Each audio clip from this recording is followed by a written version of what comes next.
ही सर्व कवितेला, कवी लोकांना आणि सकारात्मकतेतून लिहिलेली कविता आहे.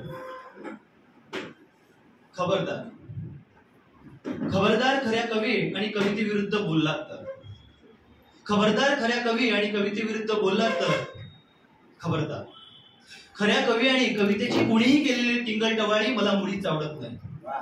खऱ्या कवी आणि कवितेची कुणीही केलेली टिंगलटवाळी मला मुळीच आवडत नाही. अस्सल कवी कधीही मिमीची तुतारी वाजवत नाही.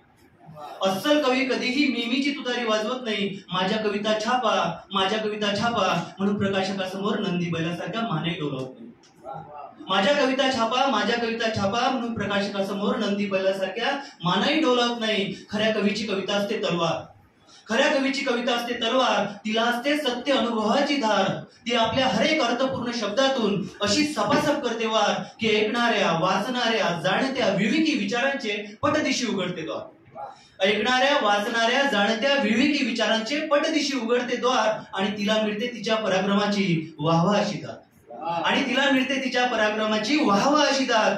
कविता असते सुखाची, कविता असते दुःखाची. कविता असते सुखाची, कविता असते दुःखाची. कविता असते सर्वस्पर्शी जीवनाची अनुभव प्रचिती. कविता नसते नुसतं जुळवाजुळवी शब्दखेळ. कविता नसतं नुसतं जुळवाजुळवी शब्दखेळ. कविता नसतो नुसतं अक्षर गण मात्रांचा मेळ. कविता उमलते उत्स्फूर्त हृदयाच्या स्पंदनातून. कविता प्रकट होते अनुभवाच्या भाव संवेदनातून. कवितेत असतो त्याग, कवितेत असतो त्याग. कविता आनंद चेतना राग. अरे माणसांनो, अरे माणसांनो, खऱ्या कवीच्या वरमाला लागेल बोट. असं वेड्यागत काही बोलू नका. शब्द नाही कळत म्हणून आमच्या आदरणीय कवींना छेडू नका. शब्द नाही कळत म्हणून आमच्या आदरणीय कवींना छेडू नका. हो आम्ही आहोत वेडे, हो आम्ही आहोत वेडे तुमच्यासाठी, हो आम्ही आहोत वेडे तुमच्यासाठी. ते आम्हाला मान्य. पण या वेड्यांनीच तुम्हाला वेळोवेळी पुरवलं ज्ञान विचाराचं धान्य.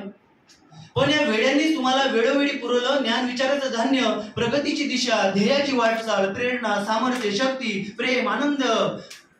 प्रेरणा, सामर्थ्य, शक्ती, प्रेम, आनंद, नवोन्मेषशालिनी चेतना उर्मी. आणि जीवन जगण्याची अनमोल कला. आणि जीवन जगण्याची अनमोल कला.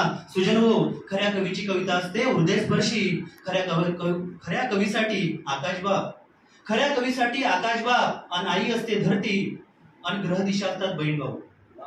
खऱ्या कवीची कविता असते हृदयस्पर्शी. खऱ्या कवीसाठी आकाशबाब आणि आई असते धरती आणि ग्रह दिशा असतात बहीण भाऊ. म्हणूनच करतो तुम्हाला मानवतेची मनस्वी विनंती, मनापासून विनंती. नका करू खऱ्या कवितेची रद्दीमध्ये गणती. नका करू जय हिंद, जय भारत, जय महाराष्ट्र, जय महाराष्ट्र. धन्यवाद.